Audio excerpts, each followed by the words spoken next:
କଡ଼ାସୁରା କରୁଥିବ ସିକ୍ୟୁରିଟି ବସିଥିଲା ଏଇଠି ବସିଥିଲା ମୁଁ ଯେଉଁ ଚେୟାରରେ ବସିଛି ଢୋଳଉଥିଲା CCTV ଯାହା ଜଣାପଡ଼ୁଛି।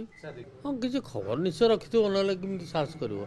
ଭାଗ୍ୟ ବି ଭଲ କେହି ନାହାନ୍ତି, ଯଦି ଥାନ୍ତେ ମାନମରା ଦେଇଥାନ୍ତେ କ'ଣ କରିଥାନ୍ତେ ଚୋରି ଫୁରି ଦେଇଥାନ୍ତେ ଯାଉ ପଛେ ଜିନିଷ ଜୀବନ ତ ବଞ୍ଚିଛି। କାରଣ ଗ୍ଲୋଭ୍ସ ପିନ୍ଧିଛି, ମୁହଁରେ ବନ୍ଧା ହେଇଛି, ଜୋତା ବି ପିନ୍ଧିଛି, ଫୁଲ୍ ପ୍ୟାଣ୍ଟ ପିନ୍ଧିଛି, ଜୋତା ଚିହ୍ନ ଅଛି କି ଜୋତା ଚିହ୍ନ ସମିତିଙ୍କର କେଉଁ ଜାଣିବ ଜୋତା ଚିହ୍ନ ସେ ପଶିଛି ଏ ବାଟେ ଇଏ ସେ ଚୋର ଅଛି ଘର ଭିତରେ। ଆମର ଯେଉଁ ଦୁଇ ନାତି ଲୁଲିଆ ବାବୁ ତା ୱାଇଫ୍ ନଥିଲେ, ସେ କ'ଣ କିଏ ଆସିଛନ୍ତି ବୋଲି ସାତପଡ଼ା ଯାଇଛନ୍ତି 2019 ସାତପଡ଼ା ଘରେ ନଥିଲେ। ସେ ପିଲା ଦୁଇଟା ସେ ଆର ବଡ଼ ଭାଇ ଘର ଫରେଷ୍ଟ ପାର୍କ ସେଠିକି ଯାଇଥିଲେ, ସେଇଠି ତାଙ୍କର ଡିନର୍ ଖାଇଛନ୍ତି, ଟୋକା ଦଳ ବସିକି ଗପସପ ହେଇଛନ୍ତି। ଠିକ୍ ପ୍ରାୟ 2ଟା ପରେ ଆସିଛନ୍ତି, ଆସିଲା ବେଳକୁ ଚୋର ଅଛି ଭିତରେ।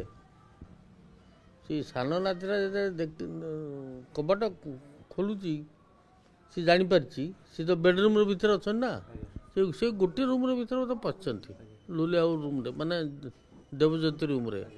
ଜାଣିଛନ୍ତି ବୋଧେ ଯାହା ଥିବ ଏଇଠି ଥିବ ଆଉ କେଉଁଠି ଥିବ। ପଶିଛନ୍ତି, ପଶିକି ତା ଶୁଣୁଛି ଗହଣା ଆଉ ଟଙ୍କା ଯାହା ଥିଲା ତାକୁ ନେଇକି ପଳେଇଛନ୍ତି।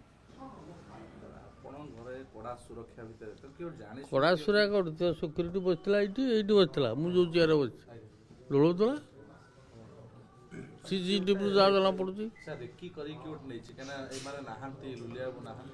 ହଁ କିଛି ଖବର ନିଶ୍ଚୟ ରଖିଥିବ ନହେଲେ କେମିତି ସାହସ କରିବ।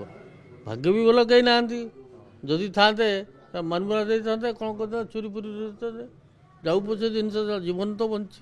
ଆଜି ଇଣ୍ଡିପେଣ୍ଡେନ୍ସ ଡେ, କାଲି ରାତି ଦିନ full security arrangement, police vehicle movement ସବୁ ଥିଲା।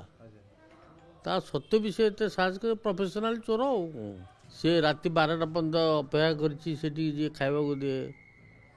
ସେମାନେ ସବୁ ବଡ଼ ଭାଇ ଘରେ ଯାଇକି ଫରେଷ୍ଟ ପାର୍କ ଏଇ କ'ଣ ଗଭର୍ଣ୍ଣର ହାଉସ୍ ପାଖରେ ଯେଉଁ ଘର ଭାଇଙ୍କ ବଡ଼ ପୁଅ କରିଛି ସେଇଠିକି ସବୁ ଯାଇଥିଲେ, ସବୁ ଭାଇମାନେ ବସିଥିଲେ, ସେଇଠୁ ଫେରିଛନ୍ତି। ସେଠୁ ପୁଣି 12ଟା ବେଳେ କହିଛନ୍ତି ନା ଆମେ ଏଇଠି ଖାଇକି ଯିବୁ, ସେଠୁ ଖାଇକି ଆସିଛନ୍ତି।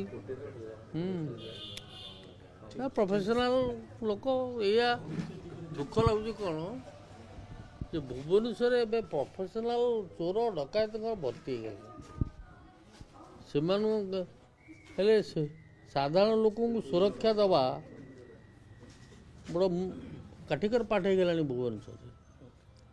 ସାଧାରଣ ଲୋକଙ୍କୁ ସୁରକ୍ଷା ଦେବା, ଆମ ଘରେ ଏତେ ଲୋକ ଥାଇ ଆଉ ପୁଣି PCR ଭ୍ୟାନ୍ ମଝିରେ ମଝିରେ ଯାଏ ବାଟେ, ଅଥଚ ପଶି ଘରେ ଜିନିଷ ନେଇ ଆରାମରେ ସେ ଯାଇଛି, ଆରାମରେ ଚୋରି କରିଛି, ଆରାମରେ ଯାଇଛି, ତାକୁ କିଛି ଅସୁବିଧା ହେଇନି।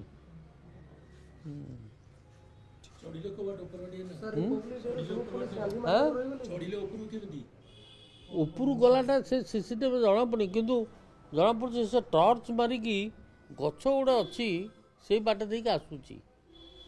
ଭାବୁଛୁ ସେଇ ଏଇ ପାଚେରୀ କରେ କରେ ଆସିଛି, ତାଙ୍କ ପାଚେରୀ କରେ କରେ ଭାବୁଛୁ।